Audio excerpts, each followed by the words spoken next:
Earth, we're used to seeing feathers drift gently to the ground. On the other hand, plummet is probably a better word to describe a falling hammer.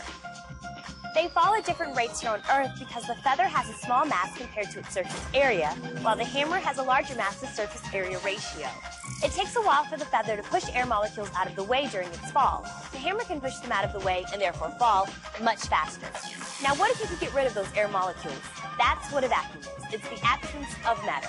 It's a void. Zilch, nothing, nada. You can't actually see what a vacuum looks like, but you can see how objects behave in a vacuum.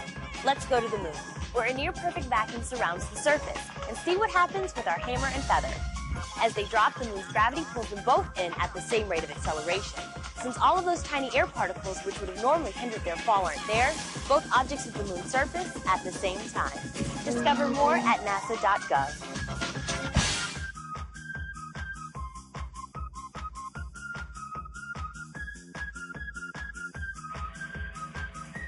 Well, in my left hand, I have a feather. In my right hand, a hammer.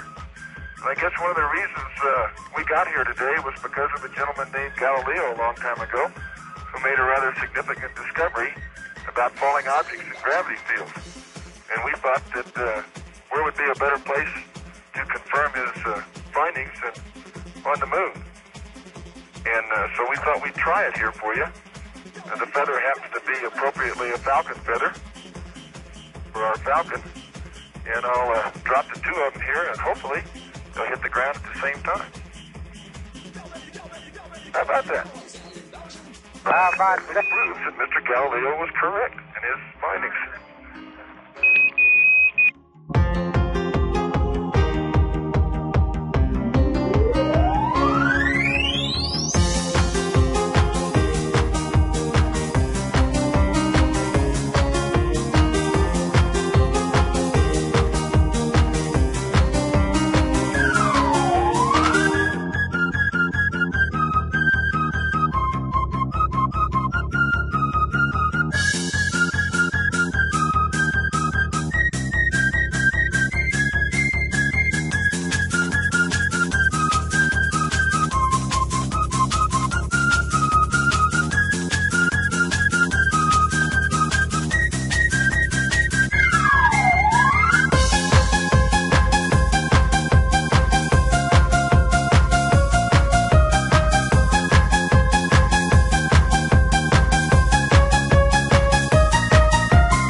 The shape of a sports car is fundamentally determined by two things: its design and its aerodynamics.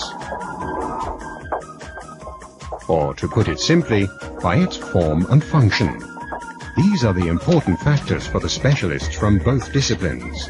To find the right mix, they come together where adjustments can be measured, in the wind tunnel.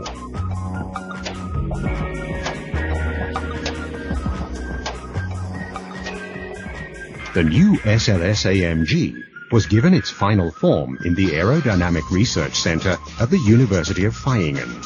This is where the development concepts had to prove their worth, and where design and aerodynamics came together. Hans-Dieter Schoffer and Marco Schulz perfected the results over more than 2.5 years. The wind tunnel constantly revealed the contradictions between form and function.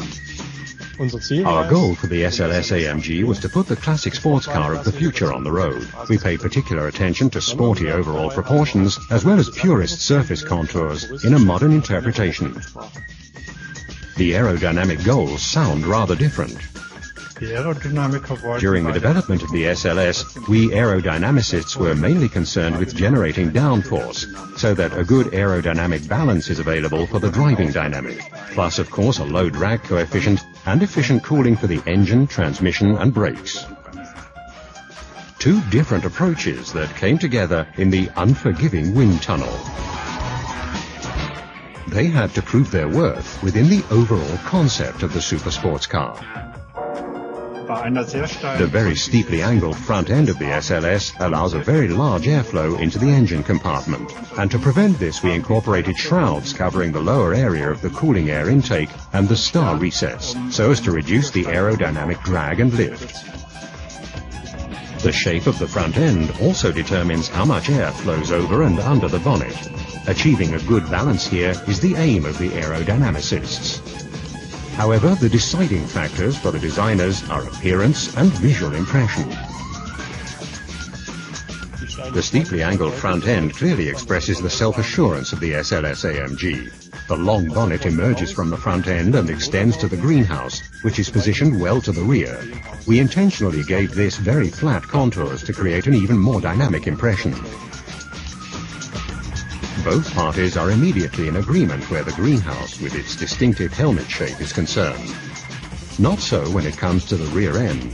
This is where the different requirements for the super sports car collide most obviously. The arrow-shaped taper at the rear is a must for the designers, but a major challenge for the aerodynamicists. We had intensive discussions with the designers to find the best possible contours. The rearward slope of the boot lid is compensated by this aerofoil. It extends at 120 km per hour and presses the car firmly onto the road surface. The experts agree. The new SLS AMG is a successful combination of aerodynamics and design.